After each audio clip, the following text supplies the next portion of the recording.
어서 오세요. 지혜로운 친구입니다. 연말이 되면 자연스럽게 가까운 지인들과 따뜻한 시간을 보내고 싶은 마음이 커집니다. 집에서 함께 식사도 하고 지나간 한 해를 돌아보며 추억을 나누는 소소한 모임은 삶의 활력소가 되곤 하죠. 하지만 이럴 때일수록 신중해야 합니다. 아무나 초대했다가 예상치 못한 불편함이나 갈등을 겪을 수 있기 때문인데요. 집은 가장 사적인 공간이자 나만의 안식처입니다. 연말 분위기에 휩싸여 무심코 잘 알지 못하는 사람이나 관계가 애매한 사람을 초대했다가 행복해야 할 노후에 나의 소중한 공간이 흔들리거나 예상치 못한 갈등이나 문제를 마주하게 될 수도 있는데요. 그렇다면 어떤 사람을 초대하지 말아야 할까요? 오늘 지혜로운 친구에서는 한 해를 잘 마무리하고 새해를 잘 시작하기 위해서 내 집에 초대하면 절대 안 되는 5가지 유형의 사람에 대해 알아보려고 합니다. 마지막 유형까지 알고 대처하다 보면 생각지도 못한 부분에 대해 대비하고 대처할 수 있는 관계의 팁까지 얻어가실 수 있습니다. 시작하기 전에 구독과 좋아요를 잊으셨다면 지금 눌러주세요. 여러분의 작은 클릭이 지혜로운 친구의 성장에 큰 힘이 됩니다. 그럼 바로 시작합니다. 노년에 내 집에 초대하면 안 되는 사람, 유형 첫 번째, 지나치게 오래 머무는 사람을 절대 초대하지 마세요. 미연 씨는 62살로 남편과 함께 서울에서 지내고 있습니다. 자식들이 모두 독립한 뒤로는 조용하고 여유로운 일상을 즐기며 살아가고 있는데요. 그러던 어느 날 미국에 살고 있는 국민학교 동창 정혜 씨로부터 오랜만에 연락이 왔습니다. 미연아, 정말 오랜만이다. 이번에 한국에 일 보러 나가게 됐어. 정희야, 이게 얼마만이니? 한국 나오면 만나면 되겠다. 그래서 말인데 급하게 나오게 돼서 마땅히 머물 데가 없더라고. 어디 일주일만 머물 데 있을까? 일주일 정도라면 우리 집에서 지내. 남편도 그러라고 할 거야. 미연 씨는 오랜만에 연락이 반가운 친구의 부탁을 차마 거절할 수 없었습니다. 남편도 이야기를 듣더니 일주일 정도는 괜찮겠지라며 흔쾌히 수락했습니다. 얼마 뒤 미연 씨 부부는 오랜만에 나온 정희 씨 부부를 위해 공항에 나갔습니다. 미연아, 정말 고마워. 너 아니었으면 한국 나와서 머물 데도 없고 큰일 날 뻔했어. 아니야, 친구끼리 이 정도도 못하니. 호텔만큼은 아니겠지만 있는 동안 편히 지내. 처음 며칠 동안은 문제가 없었습니다. 함께 식사를 하고 옛 추억을 이야기하며 웃음꽃을 피웠습니다. 하지만 시간이 지나면서 미연 씨는 정희 씨 부부의 행동이 조금씩 부담스러워지기 시작했습니다. 미연아, 오늘 아침엔 뭐 먹어? 그냥 빵이나 과일로 간단히 먹으려고 했는데. 따뜻한 국물 같은 거 먹을 수 있을까? 시차 때문에 그런지 몸살 기운이 있네. 그래, 그러면 내가 된장국 끓여줄게. 이후로도 정희 씨 부부가 머무는 동안 이런 일은 계속되었는데요. 정혜 씨 부부는 마치 호텔에 머무는 손님처럼 외출할 때가 아니면 당연하게 식사 때를 기다렸고, 미연 씨 부부만 먹을 수도 없는 일이기에 항상 정혜 씨 부부의 식사까지 함께 준비를 하게 되었습니다.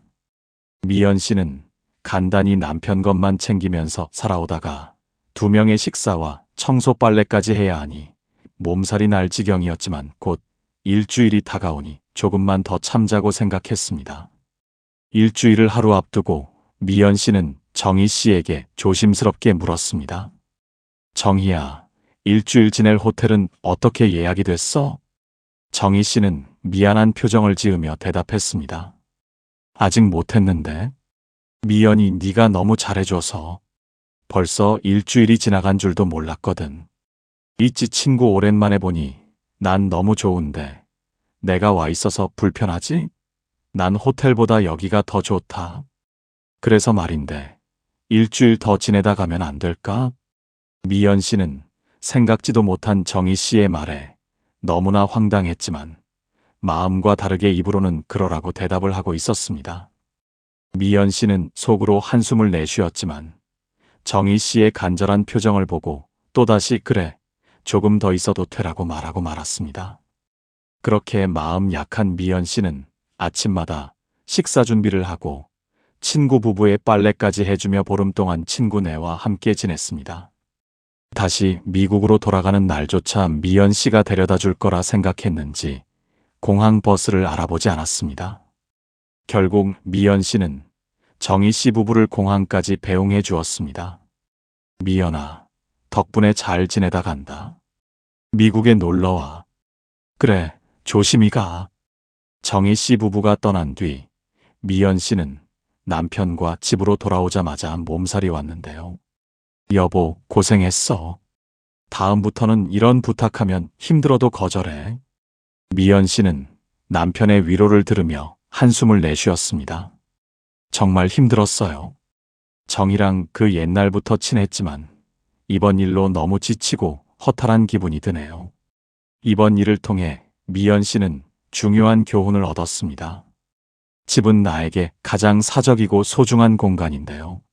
누군가를 초대한다는 것은 단순히 공간을 나누는 일이 아니라 시간과 에너지를 함께 소비하는 일이라는 걸 깨달았습니다. 아무리 오랜 친구라도 지나치게 오래 머무르며 배려 없이 행동하는 사람에게는 분명히 선을 그어야 합니다. 친절함이 지나쳐 자신에게 부담이 되는 순간 이는 더 이상 배려가 아니라 자기 자신을 희생시키는 결과로 이어질 수 있습니다.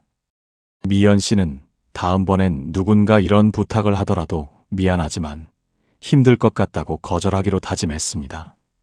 미연 씨는 스스로의 시간과 에너지를 지키는 것이야말로 자신의 행복과 평화를 지키는 첫걸음임을 알게 되었는데요. 누구를 초대할지 신중히 고민하고 자신의 한계를 넘어서는 요구는 과감히 거절하세요. 친절함도 균형이 필요합니다. 그래야 사랑하는 가족과 함께 나의 평온한 일상을 지킬 수 있으니까요. 노년에 내 집에 초대하면 안 되는 사람. 유형 2번째, 술버릇이 나쁜 사람을 초대하지 마세요. 박종현 씨는 62살로 은퇴 후 제2의 직장에 취업한 후 평소 성실하고 점잖은 성격으로 회사에서 신뢰를 받으며 근무하고 있었습니다. 어느 날 회식이 있어 동료들과 함께 회포를 풀며 즐거운 시간을 보내고 있었는데요. 그런데 동료 중에 몇 살 아래인 민철 씨가 술이 몇 잔 들어가자 목소리가 커지고 말이 많아지기 시작했습니다. 형님, 딱 한 잔만 더 하고 가셔야죠. 민철 씨, 이미 많이 마셨어요. 내일도 일해야 하니까 오늘은 여기까지만 하자고. 아니, 그럼 형님 댁에서 딱 한 잔만 더 하고 가요. 언제 초대한다면서요. 박 씨는 처음엔 곤란했지만 민철 씨의 성화에 어쩔 수 없이 집으로 가게 되었습니다. 집에 도착하자 종현 씨는 자고 있던 아내를 깨웠습니다. 여보, 미안해. 회사 동료하고 집에서 딱 맥주 한 잔만 더 하려고. 간단한 안주만 좀 차려줘. 아내 미호 씨는 황당했지만 이미 회사 동료를 데리고 와버린 남편의 부탁을 무시할 수 없어 주방으로 향했습니다. 그 사이 술에 취한 민철 씨는 집안을 둘러보며 큰 소리로 말했습니다. 와, 형님 집 좋네요. 돈 많이 버셨구나. 남편 종현 씨가 취한 민철 씨와 상대하고 있는 사이 아내 미호 씨가 간단한 마른 안주를 준비해 거실로 가지고 나오자 민철 씨는 얼마나 만취했던지 던지듯 말했습니다. 아줌마, 맥주 시킨 지가 언젠데? 맥주가 이제 나와. 장사 안 하고 싶어? 순간 미호 씨는 충격받은 표정으로 대답했습니다. 뭐라고요? 아줌마라는 한마디에 한마디 하려는데 남편 종현 씨가 미호 씨를 가로막으며 말했습니다. 이봐 민철 씨, 내 와이프야. 여기 우리 집에 맥주 한잔 하러 온 거잖아. 추운 곳에 있다가 따뜻한 집으로 들어오니 취기가 더 올라오는지 민철 씨는 어떤 말을 해도 아랑곳하지 않고 고집을 피우며 심지어 욕설까지 내뱉었습니다.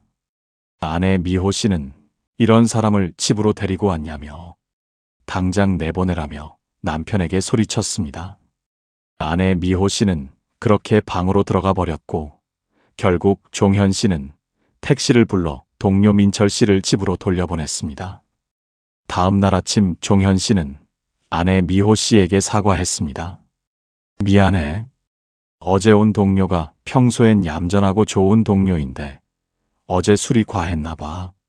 미호 씨는 한숨을 쉬며 대답했습니다. 당신은 어쩌면 좋아요. 내가 욕까지 들었는데 한마디 말도 못해요. 얌전한 동료라고요.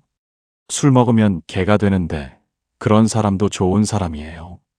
다시는 우리 집에 술 먹은 사람들 데려와서 이런 수모 겪게 하지 마요. 이번 일을 통해 종현 씨는 중요한 교훈을 얻었습니다. 술은 관계를 가깝게 만드는 도구가 될 수 있지만 잘못된 판단과 무례를 초래하기도 합니다. 술자리는 반드시 외부에서 끝내야 하며 집은 가족의 평화를 지키는 공간이라는 사실을 다시금 깨달았습니다. 집은 술자리의 연장이 아닌 휴식과 안식을 위한 공간이어야 합니다. 종현 씨는 앞으로는 술자리의 여운을 집으로 가져오지 않고 가족의 평화를 지키는 현명한 선택을 하기로 다짐했습니다. 그렇습니다. 연말이라 모임도 많아지고 술자리도 잦아지게 되는 요즘인데요. 술이 웬수입니다. 미국 버팔로대 연구 결과 술버릇이 있는 사람을 술에 취하지 않은 상태에서 조사했더니 일반인보다 쾌활지수는 낮고 분노지수는 높은 것으로 나타났습니다. 평소에 분노형인 사람에게서 폭력적인 술버릇이 나온다는 것인데요. 회식과 같이 짧은 시간에 빠른 속도로 술을 마시게 될 경우 알코올이 전두엽의 기능을 억제하기 때문에 원시적인 본능이 나오게 됩니다.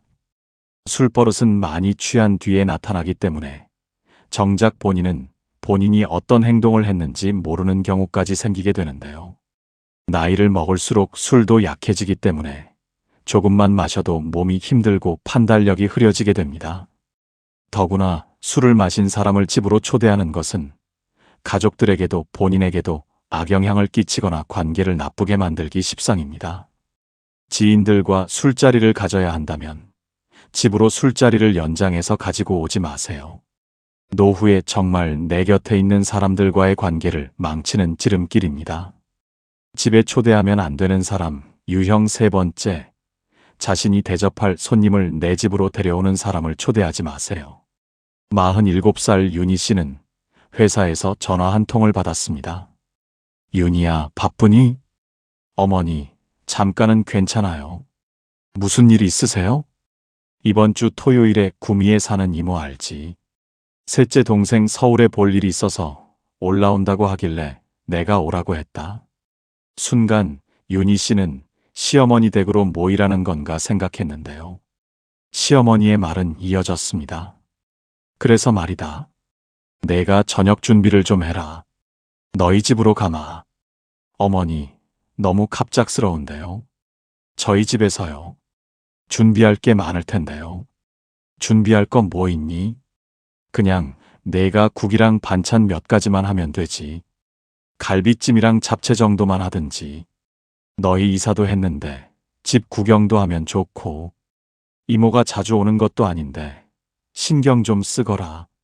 저녁에 남편이 퇴근하자 윤희 씨는 지친 얼굴로 남편에게 말을 꺼냈습니다. 여보, 어머니한테 전화 왔어. 이번 주에 구미 이모님이 오신다고 어머니가 저녁 준비를 우리 집에서 하라고 하시더라. 우리 집에서? 어머니도 계신데 왜 우리 집에서 하신대? 그러게 말이야. 갈비찜까지 준비하라시고 이사도 했으니 집 구경도 할 겸 너희 집에서 했으면 좋겠다면서 말씀하시네. 남편은 한숨을 쉬며 대답했습니다. 그냥 힘들다고 못한다고 말씀드리지 그랬어. 내가 내일 엄마한테 전화해 볼게. 아니야. 어머니가 왜 나한테 직접 전화까지 해서 부탁하셨겠어요. 체면 세우려고 그러신 거잖아. 하고 싶으신 대로 해드리자고. 그렇게 토요일이 되었습니다. 윤희 씨는 전날 저녁 마트에 가서 장을 봐오고 새벽부터 일어나 음식 준비를 하느라 바빴는데요. 남편과 아이들도 아침부터 일어나 집 청소를 도왔습니다. 저녁 6시가 되자 시어머니와 이모님, 이모부님이 집에 도착했습니다. 어서 오세요. 이모님, 이모부님, 멀리서 오시느라 힘드셨죠? 아이고, 잘 지냈지. 집이 넓고 참 좋구나. 너네 시어머니가 집 좋다고 어찌나 자랑을 하는지. 그렇게 가족들은 윤희 씨가 준비한 저녁을 먹기 위해 식탁 앞에 모여 앉았습니다. 윤희 씨는 가족과 손님들의 음식을 챙기느라 앉지도 못하고 주방에 서서 계속 일을 했는데요. 그때 시어머니가 말했습니다. 어서들 드세요. 차린 게 없어도 맛있게 먹어. 차린 게 없다니요. 진수성찬 차려놨는데. 차리느라 윤희가 애썼겠다. 정성으로 한다고 했는데 좀 부족해도 맛있게 드세요. 윤희 씨는 어색한 미소를 지으며 속으로는 서운한 마음을 숨길 수 없었는데요. 새벽부터 정성으로 준비한 음식을 두고서 고생했다거나 고맙다는 말 대신 차린 게 없다고 말하는 시어머니의 말에 윤희 씨는 섭섭한 마음이 들었습니다. 그렇게 저녁 내내 밥상에 술상 과일까지 차려내고 밤 11시가 되어서도 시어머니와 이모, 이모부님은 돌아갈 생각이 없어 보였는데요. 그때 시어머니가 말했습니다. 제부, 동생이랑 오늘 여기서 자고 가요. 남는 방이 있으니 자고 아침까지 먹고 가. 재환아, 방에 이불자리 좀 펴라. 결국엔 시어머니와 이모, 이모부님은 하룻밤을 주무시고 다음 날 아침까지 드시고는 집으로 돌아갔습니다. 일요일 저녁이 되어서야 소파에 앉아보는 윤희 씨에게 남편 재환 씨가 말했습니다. 여보, 정말 힘들었어. 고마워. 윤희 씨는 남편의 고맙다는 말에도 그 말이 얄밉게 들렸습니다. 당신이 중간에서 적당히 중재해줬으면 좋잖아. 나도 좋은 마음으로 했지만 그래도 너무 힘드네. 손님 치르는 일이 보통 일 아니거든. 어머니는 그냥 식사 한 끼 차리는 정도로 말씀하시는데 어머니 손님인데 어머니 집에 모셔야지. 다음부터는 나는 못할 것 같아. 윤희 씨는 시어머니의 갑작스러운 부탁에 결국 친척들을 자신의 집으로 초대하게 했지만 힘든 주말을 보냈는데요. 아무리 가족의 부탁이라고 해도 무조건적으로 받아들이기보다는 자신의 상황과 역량을 고려해야 합니다. 윗사람의 부탁이라도 무리한 요구라면 분명히 선을 긋는 것이 중요합니다. 더불어 초대라는 것은 기꺼이 즐거운 마음으로 해야 하는 것인데 자신의 손님을 대신 치르게 하는 것은 아무리 가족이지만 갈등이나 불화의 원인이 될 수 있다는 것을 알아야 합니다. 집은 그저 나와 내 가족이 온전히 쉴 수 있는 유일한 공간입니다. 집으로 누군가를 초대하는 것을 내 집이 아닌 이상 부탁하지도 말고 수락하지 않는 것이 서로를 존중하며 노후에도 편안할 수 있는 지혜가 될 것입니다. 노년에 내 집에 초대하면 안 되는 사람 유형 4번째, 잘 모르는 사람을 집으로 초대하지 마세요. 김정자 씨는 72살로 남편과 사별한 후 혼자 지내고 있습니다. 자녀들은 독립해 각자의 삶을 살고 있고 정자 씨는 시간이 날 때마다 동네 공원에 나가 산책하며 시간을 보냈는데요. 어느 날 공원 벤치에서 쉬고 있던 정자 씨는 한 중년 여성을 만나게 되었습니다. 어르신, 날씨가 춥네요. 여기 자주 나오시나 봐요. 네, 날씨가 좋으면 혼자 집에 있지 않고 산책하러 나와요. 저도 가끔 산책 나와요. 정자 씨는 중년 여성이 딸같이 사근사근해서 운동 겸 산책을 나갈 때마다 마주치면 이런저런 이야기를 나누게 되었는데요. 그날은 좀 추운 날이라 정자 씨는 자신의 집에 가서 차라도 한잔하자고 말했습니다. 추운데 여기서 이러지 말고 우리 집에 가서 차 한잔하면서 얘기해요. 그렇게 그 이후로 두 사람은 자주 만났습니다. 여성은 정자 씨의 집을 편안한 듯 드나들었고 차도 마시고 때로는 밥까지 함께 먹으며 더 가까워졌습니다. 정자 씨는 친구가 생겼다는 사실이 기뻤습니다. 그러나 어느 날부터 그 여성은 이런 말을 하기 시작했습니다. 어르신, 제가 쓰는 이 화장품 정말 좋아요. 피부가 보들보들해지고 그래요. 난 어디서 사는지도 몰라요. 어떻게 사는 건데요? 그렇게 좋은 거라면 나도 한번 써보고 싶네. 그렇게 화장품부터 시작된 구매는 점점 늘어나기 시작했습니다. 건강전기요, 영양제 등 다양한 제품을 그 여성이 가져왔고 정자 씨는 물건을 하나둘 사게 되었습니다. 이 전기요는 정말 효과가 좋아요. 잠도 잘 오고 허리에도 좋다니까요. 어르신께 딱 맞을 것 같아서 가져왔어요. 그런가? 그럼 이것도 한번 써봐야겠지 뭐. 정자 씨는 더 이상 고민하지 않고 물건을 사들이기 시작했습니다. 상대방의 칭찬과 친절한 태도에 마음이 약해져 필요하지 않은 물건도 기꺼이 구매했는데요. 그러던 어느 날 정자 씨의 딸이 집에 들렀습니다. 딸은 집안에 쌓인 물건들을 보고 깜짝 놀랐는데요. 엄마, 이게 다 뭐야? 왜 이렇게 물건이 많아? 다 어디서 난 거예요? 정자 씨는 쑥스럽게 웃으며 대답했습니다. 요즘 알게 된 아주머니가 있는데 추천해준 물건들이 다 좋다길래 산 거야. 딸은 화가 난 듯 목소리를 높였습니다.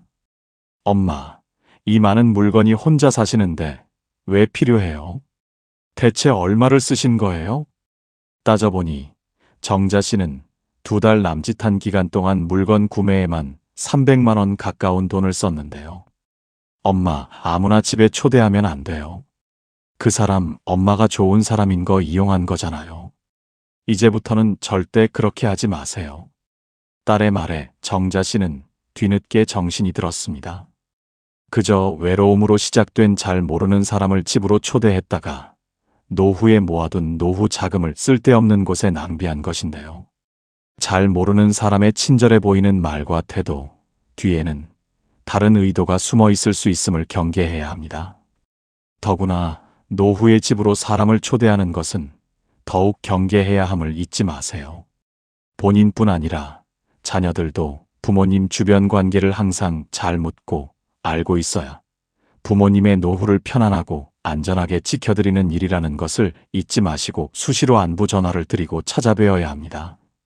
노년에 내 집에 초대하면 안 되는 사람 유형 마지막 5번째, 특히 이와 같은 유형은 가장 조심해야 하므로 끝까지 꼭 시청해 주세요. 노년에 내 집에 초대하면 안 되는 사람 유형 5번째, 집에 초대해 달라고 자꾸 말하는 사람을 절대 초대하지 마세요. 퇴직 후 조용한 일상을 보내던 57살 수미 씨는 어느 날 모르는 번호로 예상 못한 전화를 받았습니다. 전화기 너머로 들려오는 목소리는 30년 전 함께 근무했던 옛 직장 동료인 정숙 씨였습니다. 수미 씨, 정말 오랜만이에요. 잘 지내죠? 죄송한데 누구시죠? 나 몰라요. 김정숙. 오랫동안 연락이 끊겼다가 갑작스러운 연락에 놀란 수미 씨는 반가운 마음 반 어색한 마음으로 대화를 이어갔습니다. 정숙 씨, 이게 얼마만인가요? 잘 지냈어요. 그런데 제가 휴대폰 번호가 바뀌었는데 어떻게 아셨어요? 사실 얼마 전에 우리 예전에 같이 근무했던 미니 씨 만났거든요. 그분이 수미 씨 얘기를 하더라고요. 제가 이사를 했는데 수미 씨가 근처 동네 산다기에 연락처를 물어봤죠. 우리 정말 친했었잖아요. 언제 한번 집에 초대해 줄 수 있어요? 수미 씨는 순간 당황했습니다. 연락이 끊긴 지 수십 년이 지났는데 밖에서 만나자는 것도 아니고 이렇게 갑작스럽게 집으로 초대해 달라는 요청이 어딘가 이상하게 느껴졌기 때문인데요. 그날 이후 정숙 씨의 연락은 계속 이어졌습니다. 수미 씨, 볼 일이 있어서 수미 씨 아파트 근처에 왔는데 커피 한잔하고 갈 수 있어요. 집 분위기도 구경하고 싶고요. 지금 볼일 보러 밖에 나와 있어서요. 다음에요. 그 뒤로도 며칠에 한 번씩 수미 씨에게 연락이 와서 집이 몇 평이냐, 남편은 뭐 하냐는 등 무례하고 사적인 질문을 던졌습니다. 처음엔 단순한 호기심으로 여겼지만 질문의 강도가 점점 더 깊어지자 불편함이 커졌습니다.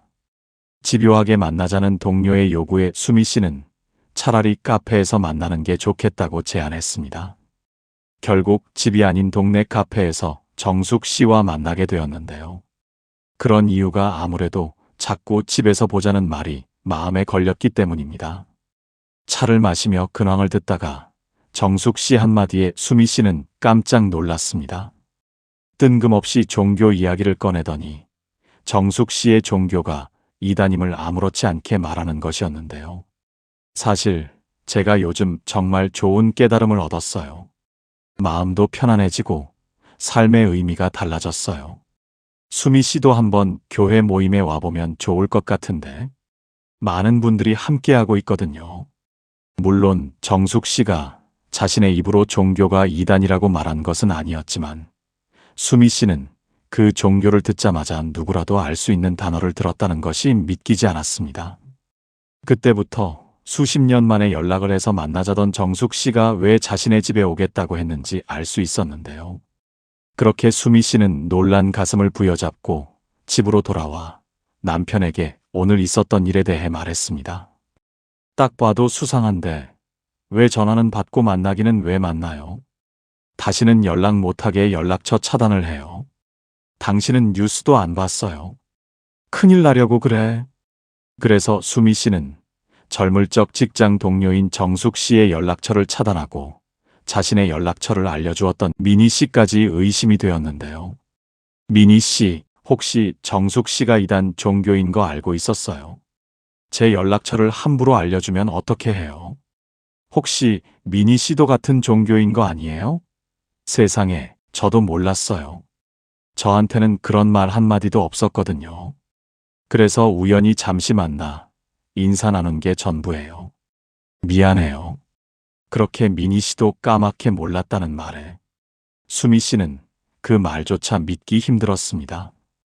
뉴스 기사를 찾아보고 이단 종교에 잘못 빠졌다가 가정도 잃고 노년의 재산까지 전부 잃은 사람들의 사연을 보고 자신이 만약 정숙 씨를 집으로 초대했다면 더욱더 계획적으로 자신에게 접근하고 사생활이 노출되게 했겠구나 생각하니 아찔했습니다. 그렇게 수미 씨는 한동안 가슴에 상처가 깊어 주변 지인들과의 만남도 하지 않고 교류를 끊고 지냈다고 하는데요. 집은 누구에게나 가장 안전하고 편안한 사적 공간입니다. 누구나 들어올 수 있는 곳이 아니며 집으로 누군가를 초대한다면 신뢰가 완전히 쌓인 사람들에게만 허용해야 합니다. 갑작스러운 초대 요청이나 불편한 질문이 이어지는 사람에게는 반드시 선을 긋고 외부에서 만나는 것을 원칙으로 삼는 것이 중요합니다. 이처럼 노후의 시간이 많고 외로움을 느낄 수 있는 틈을 타서 집에 초대해달라고 자꾸 말하는 사람은 단순한 호기심이나 친밀함을 넘어서 종종 다른 의도를 품고 있을 수 있습니다. 연말이든 평소든 집이라는 소중한 공간을 지키는 것은 곧 자신의 평화로운 삶을 지키는 것입니다. 지금 내 주변에 이런 사람이 있다면 반드시 경계하고 의심해 봐야 합니다. 지금까지 노년의 집에 초대하면 안 되는 5가지 유형의 사람에 대해 말씀드렸습니다. 연말이라 모임이나 초대를 해야 할 일이 더욱 많으실 수 있겠는데요. 오늘 말씀드린 내용을 정리해보면 첫째, 집에 지나치게 오래 머무는 사람을 초대하지 마세요. 오랜 친구나 가까운 지인이라도 적정한 시간 이상 머무르며 부담을 주는 사람은 초대하지 않는 것이 좋습니다. 집은 휴식과 안식의 공간이지 호텔이 아닙니다. 둘째, 술버릇이 나쁜 사람을 초대하지 마세요. 평소엔 점잖아 보여도 술에 취해 무례해지고 폭언하는 사람은 초대하지 마세요. 술자리의 여운을 집으로 끌고 오는 것은 가족과의 갈등을 초래할 수 있습니다. 셋째, 자신의 손님을 나에게 대신 대접하게 하는 사람을 초대하지 마세요. 가족이나 지인이 자신의 손님을 데리고 와서 대접을 부탁한다면 분명히 선을 그어야 합니다. 집은 누군가의 요구를 들어주는 곳이 아니라 자신과 가족이 편안히 지낼 공간이어야 합니다. 넷째, 잘 모르는 사람을 초대하지 마세요. 외로움을 이유로 낯선 사람을 집으로 초대하는 것은 매우 위험합니다. 친절해 보이는 사람도 의도를 알 수 없으니 항상 신중해야 합니다. 다섯째, 집에 초대해달라고 자꾸 말하는 사람은 절대 초대하지 마세요. 집요하게 집으로 초대를 요구하거나 사적인 질문을 던지는 사람은 경계해야 합니다. 이런 요청은 단순한 호의가 아니라 다른 의도가 숨어 있을 가능성이 큽니다. 집은 단순히 물리적인 공간이 아닙니다. 집은 우리의 삶이 담긴 이야기의 무대이며 지친 몸과 마음을 달래는 안식처입니다. 특히 노후에는 더욱더 많은 시간을 보내게 되는 곳이 집일 수밖에 없는데요. 과거의 추억과 현재의 평화가 공존하는 내 집에서 편안히 머물 수 있는 시간이야말로 진정한 행복이라고 할 수 있습니다. 사람을 집으로 초대한다는 것은 단순히 문을 열어주는 것이 아닙니다. 자신의 공간과 에너지를 나누는 일이며 그만큼 신중한 선택이 요구됩니다. 초대를 통해 관계를 더 깊게 만들 수도 있지만 잘못된 선택은 평안해야 할 노후를 불행하게 하고 불필요한 갈등과 상처를 남기기도 합니다. 누군가를 초대해야 할 일이 있다면 오늘 영상의 내용을 한번 떠올려 보셨으면 좋겠습니다. 이 이야기가 도움이 되셨다면 소중한 지인에게도 많이 공유해 주세요. 아직 구독과 좋아요를 누르지 않으셨다면 지금 눌러주시면 콘텐츠 제작에 큰 도움이 됩니다. 오늘도 따뜻하고 편안한 집에서 행복한 하루 되셨으면 좋겠습니다. 유익한 영상으로 또 찾아뵙겠습니다. 고맙습니다.